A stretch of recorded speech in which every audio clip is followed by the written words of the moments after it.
Hola, parlaré sobre el poble espanyol, un lloc de Barcelona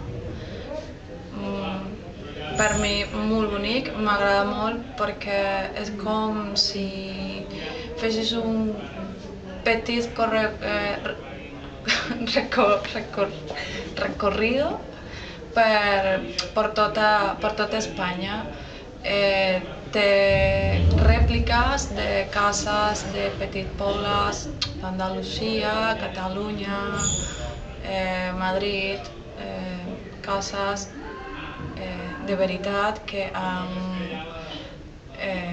copiado y bé, és molt tranquil.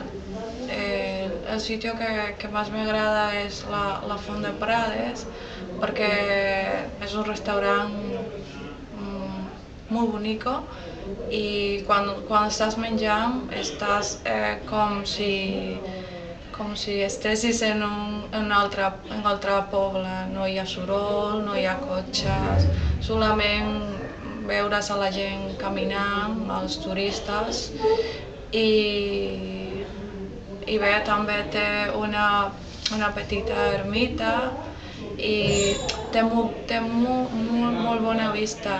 Quan estàs al front de l'ermita podeu veure tota la ciutat i podeu fer molt bones fotos també. I bé, també el que més m'agrada és que a l'entrada del poble espanyol és com l'entrada del poble d'Àvila, que és molt bonico també. I clar, també té cases de Catalunya. Clar. I bé, pues, jo les recomanaria a aquelles persones que no coneixen el poble espanyol que us visiten i que mengin i bé, i és com veure Espanya o varios sitios de España. Y no sé si es correcte.